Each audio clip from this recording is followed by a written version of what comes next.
Basically होता क्या है, पहले तो यही हम लोग समझने की कोशिश करेंगे। तो जैसे सेल है आपके पास, क्या है सेल, तो सेल को हम लोग क्या कहते हैं, functional and structural unit of life, ठीक है। और यही सेल अलग अलग तरीके से क्या करते हैं, कंबाइन करते हैं और अलग अलग टिश्यूज़ का क्या करते हैं, फॉर्मेशन करेंगे, ठीक है। कि अगर आपके पास डिफरेंट टाइप्स ऑफ सेल्स हैं, ठीक है, जैसे नर्व सेल बिल्कुल अलग होता है, कार्डियक सेल है, ठीक है, ब्लड है, ठीक है, ब्लड तो टिश्यूज़ में आएगा, उसमें आरबीसी, डब्ल्यूबीसी, प्लेटलेट्स, प्लाज्मा, तो ये सारे के सारे क्या होते हैं, प्रेजेंट होते हैं और ये कंबाइन करके किस चीज़ का फॉर्मेशन करेंगे, तो टिश्यूज़ का फॉर्मेशन करते हैं। तो टिश्यू बेसिकली क्या है, तो a group of cell that are similar structures and work together to achieve a particular function, ठीक है, कि वो सब मिल करके एक जैसा काम करते हैं। उसी ग्रुप ऑफ सेल को हम लोग क्या कहते हैं, टिश्यू कहते हैं, ठीक है। अब कहता है कि एक सेल जो है आपके पास, वो भी अपना सारा काम करता है, इसीलिए उसको स्ट्रक्चरल यूनिट कहते हैं हम लोग। जैसे सेल डाइजेशन भी करेगा, रिप्रोडक्शन भी करेगा, रेस्पिरेशन भी करेगा, एक्सक्रीशन भी करेगा। तो एक सेल भी है यूनिसेलुलर ऑर्गेनिज्म, तो वो अपना सारा काम क्या करता है, करता है। तो उसको हम लोग यूनिसेलुलर एनिमल्स कह देते हैं।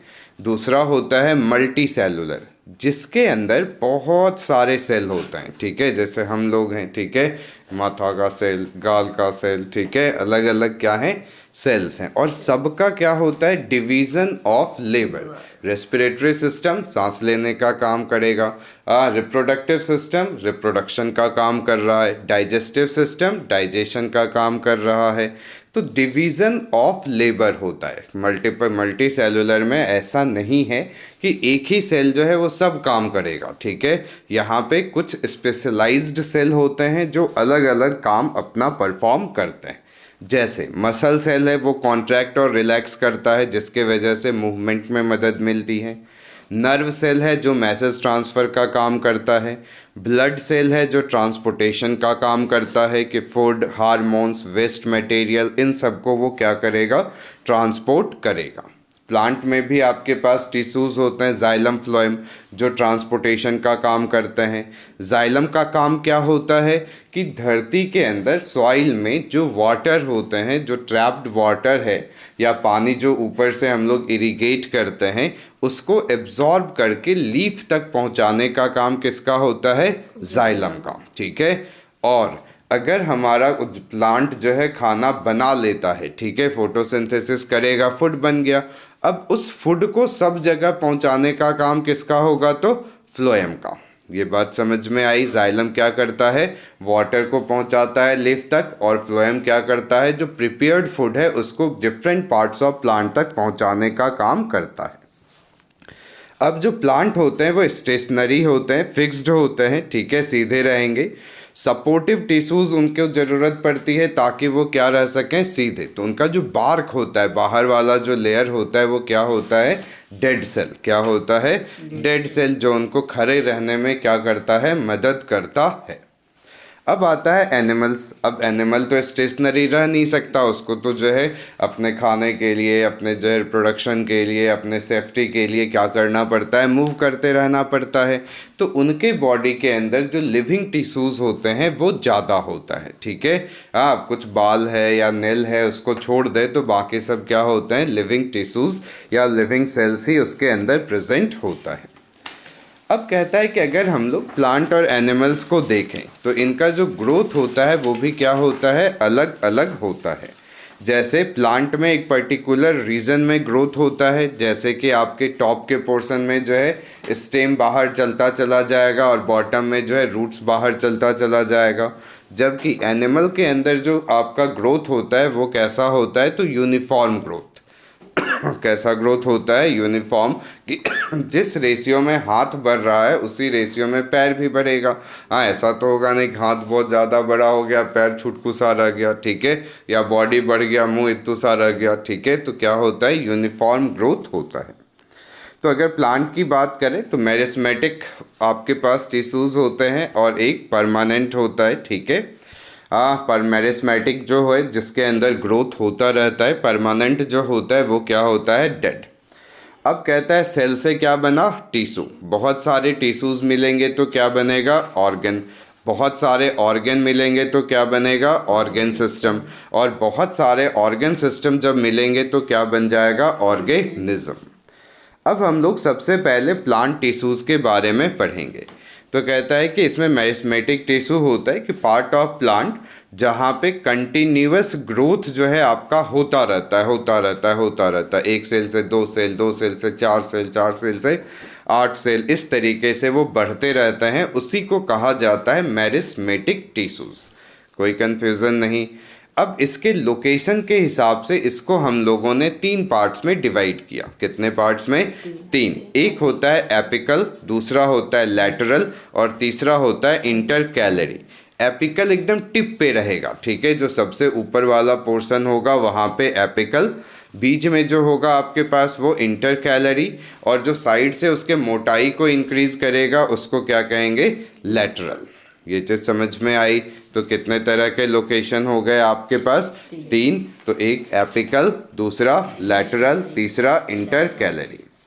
अब यहाँ पे एक वर्ड आपको समझना है, वो है डिफरेंशिएशन, ठीक है। कौन सा वर्ड है, डिफरेंशिएशन। अब ये डिफरेंशिएशन का मतलब क्या होता है, तो कहता है कि जब सेल आपके क्या करते हैं, डिवाइड करते हैं और अलग तरीके के सेल बन जाते हैं, ठीक है। यानी सेल में क्या होगा, मॉडिफिकेशन होगा, ठीक है। अब अगर आप रिप्रोडक्शन को ध्यान में लाएं तो वहाँ पे क्या होता है, सिर्फ एक स्पर्म आया, एक ओवा आया, ठीक है, उससे जायगोट का फॉर्मेशन हुआ। अब वही जायगोट जो है फॉइटस बना, और उसी फॉइटस से आपके बाल भी बन रहे हैं, उसी के हड्डी भी बन रही है, उसी से आपका नर्वस सिस्टम भी बन रहा है, उसी से आपका रेस्पिरेटरी सिस्टम भी बन रहा है। आया तो एक एक सेल ही था, लेकिन इतने तरीके के सेल जो डेवलप हो गए, इतने तरीके के सिस्टम जो डेवलप हो गए, वो किस वजह से हुए, तो डिफरेंशिएशन के वजह से हुए। कोई कंफ्यूजन नहीं। एपिकल कहाँ पे होता है आपके पास, तो कहता है growing tips of stem and the roots, और पर्पस यही है कि स्टेम का भी साइज बढ़े और रूट यानी नीचे भी साइज इंक्रीज होता चला जाए। दूसरा होता है लैटरल। लैटरल मतलब जो आपके स्टेम को क्या करता है, मोटाई प्रदान करता है, थिकनेस बढ़ाता है, उसको कहते हैं लैटरल। इसी का एक और नाम है कैम्बियम। क्या नाम है, कैम्बियम। क्या हुआ, माही नहीं समझ में आ रहा है, पक्का। उसके बाद एक होता है इंटरकैलरी। इंटरकैलरी यहाँ से आपके ब्रांच निकलेंगे, नोड जो होता है उसको क्या कहते हैं हम लोग, इंटरकैलरी मेरिस्टेम, ठीक है। कितने हो गए, 3। एक क्या हुआ, एपिकल, दूसरा क्या हुआ, इंटरकैलरी, तीसरा क्या हुआ, लैटरल मेरिस्टेम। कोई कंफ्यूजन नहीं इसके अंदर। अब ये जो मेरिस्मेटिक टिश्यू होती है उसके कुछ कैरेक्टरिस्टिक्स होते हैं। पहला, बहुत एक्टिव होगा ये, काफ़ी डेंस साइटोप्लाज्म इसका होता है, थिन सेलुलोज वॉल होगा इसका, प्रोमिनेंट न्यूक्लियाई आपको दिखाई देगी इसके अंदर। वैक्यूल्स नहीं होते हैं, ठीक है, क्योंकि वैक्यूल्स में क्या होता है, कचरा सब जमा होता है। तो ये तो ग्रोइंग टिश्यूज है, ये तो आगे बढ़ता जाएगा, इसीलिए वैक्यूल्स आपके मेरिस्मेटिक के अंदर नहीं होता है। कोई कंफ्यूजन नहीं। अब आता है परमानेंट टिश्यू। परमानेंट टिश्यू क्या है, तो कहता है कि जिसके अंदर कोई सेल डिवीज़न नहीं होता है, ठीक है, यानी जो हो गया सो हो गया, अब उससे 1 से 2 नहीं, 2 से 4 नहीं हो सकता है, तो उसको हम लोग कहते हैं परमानेंट टिश्यूज़। यानी कि डिफ्रेंसिएशन के अंदर process of taking up a permanent shape, size and a function, ठीक है, कि एक पर्टिकुलर शेप वो ले लिया तो फिर अब उसके अंदर उसमें कोई भी चेंज नहीं हो सकता है, ठीक है। और उसके वजह से अलग अलग तरह के परमानेंट टिश्यूज़ का भी क्या होता है, फॉर्मेशन होता है, ठीक है। अब पढ़ेंगे अपन कौन कौन सा परमानेंट टिश्यूज़ होता है। अब सबसे पहले हम लोग जो समझते हैं वो है आपका सिंपल परमानेंट टिश्यू, ठीक है। कौन सा टिश्यू होता है, सिंपल परमानेंट टिश्यू। अब इसमें सबसे बाहर का जो लेयर होता है उसको हम लोग कहते हैं एपिडर्मिस, ठीक है। तो अगर आपसे पूछा जाए एपिडर्मिस क्या होता है तो आप क्या कहेंगे, आउटर मोस्ट लेयर जो होता है उसी को क्या कहते हैं, एपिडर्मिस, ठीक है। अब इसमें सबसे इम्पॉर्टेंट आपके पास आता है पैरेन्काइमा। क्या आता है आपके पास, पैरेन्काइमा। तो कहता है सबसे कॉमन सिंपल परमानेंट टिश्यूज कौन सा है, तो पैरेन्काइमा। किस तरीके कहाँ पे होगा, तो अनस्पेशलाइज्ड सेल इसके अंदर प्रेजेंट होते हैं, सेल वॉल इनका भी थिन होता है, लिविंग सेल होते हैं पहले ये, उसके बाद जो है ये क्या होते चले जाएंगे, डेड, लूजली अरेंज्ड होते हैं। बाहर का है तो क्या होता है, थोड़ा सा लूजली अरेंज्ड होगा, यानी स्पेस जो है आपके पास थोड़ा ज़्यादा होता है। अब एग्ज़ाम में आपसे पूछेगा कि भाई पैरेन्काइमा का काम क्या है, ठीक है, क्या एग्ज़ाम में पूछता है कि पैरेन्काइमा क्या काम करती है, तो आप क्या बोलेंगे, फूड को स्टोर करती है। दूसरा होता है क्लोरेन्काइमा, जिसके अंदर क्लोरोफिल प्रेजेंट होती है जो फोटोसिंथेसिस में मदद करता है। तीसरा होता है एरेन्काइमा, जो एक्वेटिक प्लांट यानी जो पानी में रहने वाले प्लांट्स हैं उसके अंदर एरेन्काइमा होता है, यानी खाली जगह हवा, तभी तो वो क्या होगा, तैर पाएगा, नहीं तो क्या होगा, डूब जाएगा। ठीक है, तो क्या क्या पढ़ लिया हम लोग, पैरेन्काइमा, इसमें क्लोरेन्काइमा और एरेन्काइमा। ठीक है, क्लोरेन्काइमा जिसके अंदर क्लोरोफिल है, एरेन्काइमा जिसके अंदर एयर जो है प्लेसेस होते हैं जिसके वजह से वो फ्लोट कर पाता है। अब आता है कॉलेन्काइमा। ठीक है, नेक्स्ट क्या है अपने पास, कॉलेन्काइमा। कॉलेन्काइमा क्या करता है ना, फ्लेक्सिबिलिटी देता है। बहुत सारे आप छोटे छोटे टेंड्रिल्स टाइप के देखेंगे जो लपेट लपेट के क्या होता है, ऊपर बढ़ता चला जाता है। ठीक है, तो कहता है आपका जो फ्लेक्सिबिलिटी प्रोवाइड करता है उसको हम लोग कहते हैं कॉलेन्काइमा। ठीक है, तो फ्लेक्सिबिलिटी देने वाले को क्या कहे, कॉलेन्काइमा। ठीक है, तो अगर आपसे पूछे कि जितने भी क्लाइंबर्स हैं, ठीक है, जैसे अपन देखते हैं कद्दू का पेड़ है या झींगा का पेड़ है या परवल का पेड़ है, ठीक है, उसको क्या करते हैं, एक अलान टाइप का लगा देते हैं और उसके ऊपर फिर वो क्या होता है, ऊपर चढ़ता चला जाता है। बात समझ में आ रही है, तो वो उसको सपोर्ट करता है। ठीक है, ताकि वो, नहीं तो क्या होगा, नीचे पूरा जो है पसरता चला जाता है। तो मैकेनिकल सपोर्ट के लिए क्या होता है, कॉलेन्काइमा कहाँ पे प्रेजेंट होते हैं, तो लीफ स्टॉक के पास। ठीक है, लिविंग सेल होंगे, इलोंगेटेड, लंबे होते चले जाते हैं, irregular thickened at the corner. ठीक है, कि कॉर्नर पे थोड़ा मोटा होगा फिर ऊपर आगे पतला जाके एकदम पूरा लपेट लेता है। ठीक है, इसके अंदर इंटरसेलुलर स्पेस क्या होता है, कम। उसके बाद आता है स्क्लेरेन्काइमा। ठीक है, कौन सा आता है, स्क्लेरेन्काइमा, जो आपके प्लांट को हार्ड और स्टिफ बना देता है। अब कई बार क्वेश्चन आपसे पूछेगा कि जो नारियल होता है, नारियल का जो वो होता है, कवर होता है, वो किस चीज़ का बना होता है, तो आप क्या कहेंगे, स्क्लेरेन्काइमा का। किस चीज़ का, जिसकी वजह से वो बहुत ज़्यादा क्या होता है, मजबूत रहता है। ठीक है, तो वो किस चीज़ का बना हुआ है, तो स्क्लेरेनोकोमाइटस टिश्यूज, डेड सेल होते हैं। अभी तक दो जो पढ़े थे वो लिविंग था। ठीक है, और ये क्या होता है, बिल्कुल ही डेड सेल होता है। ठीक है, काफ़ी लंबे होते हैं, पतले होते हैं, और इनका जो वॉल होता है वो बना हुआ होता है लिग्निन का। किसका बना हुआ होता है, लिग्निन। अब इसके अंदर कोई इंटरनल स्पेस होगा नहीं, इसीलिए तो हार्ड है। और स्पेस रहता तब तो क्या होता, स्पॉन्ज टाइप का हो जाता, लेकिन स्पेस ही नहीं है इसके अंदर। तो कहता है स्टेम्स के अंदर प्रेजेंट होता है, वस्कुलर बंडल जहाँ पे जाइलम फ्लोएम होंगे, वेन ऑफ लिव्स में प्रेजेंट होता है, hard covering of seeds and nuts में प्रेजेंट होता है। ये इंपॉर्टेंट है, ध्यान रखिएगा कि स्क्लेरेन्काइमा कहाँ कहाँ प्रेजेंट होता है। अब जो सबसे बाहर वाला लेयर है उसको हम लोग कहते हैं एपिडर्मिस। क्या कहते हैं, एपिडर्मिस, यानी आउटर मोस्ट लेयर। अब सिंगल लेयर ऑफ सेल ये होता है। ठीक है, जैसे अपना स्किन होता है, क्या आता है, सिंगल लेयर होता है। प्लांट जो है जब ड्राई एरियाज में होते हैं तो एपिडर्मिस थिकर हो जाता है। ठीक है, ये चीज़ याद रखिएगा। ठीक है, कि मान लीजिए कोई पेड़ है जो रेगिस्तान में रहता है। ठीक है, कहाँ पे रहता है, रेगिस्तान में। अब उसको तो उतना वाटर मिल नहीं पाता है। ठीक है, और अगर पतला सा लेयर रहेगा तो क्या होगा, ट्रांसपिरेशन से सब बाहर चला जाएगा, तो उसको तो प्रोटेक्ट करना है अपने को। तो उसके लिए क्या होता है कि इसके जो एपिडर्मिस होते हैं वो थिकर हो जाते हैं, मोटे हो जाएंगे, जिससे वाटर लॉस क्या हो जाएगा, कम। आउटर सरफेस पे कवर होता है आपके एपिडर्मिस का, जिसका काम ही होता है प्रोटेक्ट करना। ये जो है पानी के अंदर जो रहता है, secret the vaccine water resistant layer. तो यही सब पूछेगा कि कौन जो है आपके प्रोटेक्ट करता है, तो आप क्या कहेंगे, एपिडर्मिस। ठीक है, तो लॉस ऑफ वाटर को ये रोकता है, मैकेनिकल इंजरी से बचाता है, फंगस वगैरह के अंदर जो है पैरासिटिक नेचर होता है तो उस चीज़ को जो है प्रोटेक्ट करेगा। कंटिन्यूअस लेयर होगा ये चीज़ याद रखिएगा, कोई गैप इसके अंदर नहीं होता है, नो इंटरसेलुलर स्पेस, और बिल्कुल फ्लैट लाइक स्ट्रक्चर में आपका होगा। आउटर और साइड वॉल्स जो हैं इनर वॉल से क्या होते हैं, थिकर होते हैं। ठीक है, तो ये चीज़ें अपन किसके बारे में ध्यान रखेंगे, एपिडर्मिस। अब इसी के अंदर एक बहुत इंपॉर्टेंट पार्ट होता है जिसको हम लोग कहते हैं स्टोमाटा। क्या कहते हैं, स्टोमाटा। ठीक है, अब स्टोमाटा तो हम लोग बहुत बार पढ़े हैं कि भाई लीफ है, उसके अंदर जो है सेल है, सेल के अंदर जो है क्या है, छोटा सा होल होता है जो टिश्यूज होती है, ताकि एक्सचेंज ऑफ गैसेस हो सके, या फिर जो वाटर एक्स्ट्रा आपके प्लांट में फोटोसिंथेसिस के बाद बचता है वो बाहर निकल सके। ठीक है, तो वही कहता है कि स्मॉल पोर्स जो आपके एपिडर्मिस ऑफ लीफ में होते हैं उसको क्या कहा जाता है, स्टोमाटा। इसको दो किडनी शेप्ड सेल जो है आपस में इंक्लोज करते हैं जिसको गार्ड सेल कहा जाता है। पर्पस इसका क्या है, तो एक्सचेंज ऑफ गैसेस। ठीक है, कि जो है अंदर बाहर ऑक्सीजन कार्बन डाइऑक्साइड जो होता है वो किसके वजह से होता है, तो स्टोमाटा के वजह से। और एक्स्ट्रा वाटर जो होगा वो ट्रांसपिरेशन से बाहर भी निकलता है, तो किसके वजह से, तो स्टोमाटा के वजह से।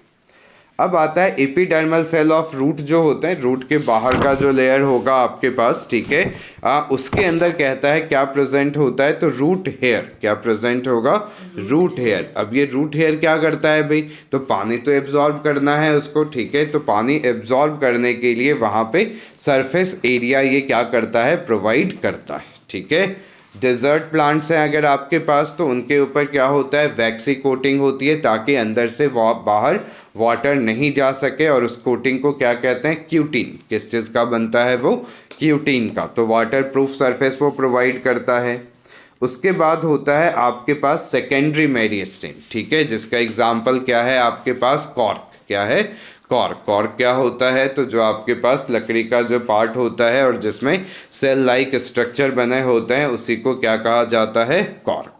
ये डेड सेल होता है, कॉम्पैक्ट अरेंज्ड होता है। अभी तो अब प्लास्टिक का कॉर्क आने लगा, नहीं तो पहले जो है लकड़ी का पीछे लगा होता था, जिससे हम लोग क्या करते थे, बैडमिंटन खेलते थे, तो पीछे में क्या होता था, लकड़ी का। तो उसको खोल के देखते तो उसमें छोटा छोटा जो है होल टाइप का होता था।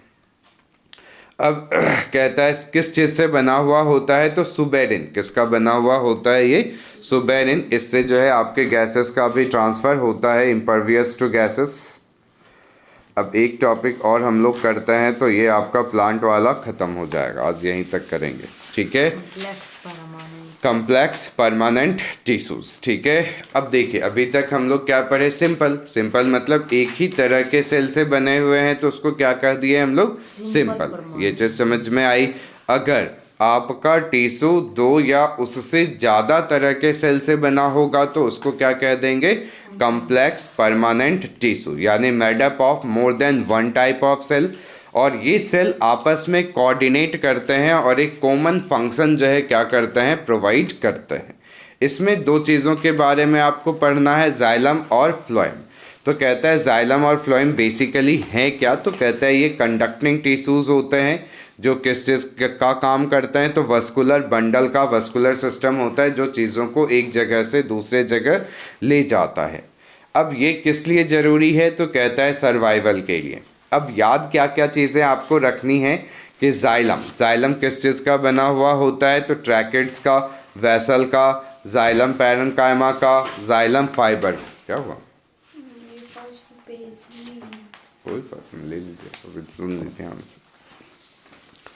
ठीक है, तो क्या कहता है आपके पास कि जाइलम किस किस चीज़ों का बना हुआ होता है, तो tracheids, vessel, xylem parenchyma, xylem fibre. ये चारों नाम आपको क्या करना है, याद रखना है। अब इनका एक ही डायरेक्शन में क्या होता है, फ्लो होता है, इसलिए इसको यूनी डायरेक्शनल कहते हैं। क्या कहते हैं, यूनी डायरेक्शनल, कि जड़ से पानी लेगा और लीफ तक पहुंचा देगा, बीच में कहीं भी इधर उधर उसको जाने आने की ज़रूरत नहीं है। सेल काफ़ी थिक सेल वॉल होगा, इसका डेड सेल होते हैं।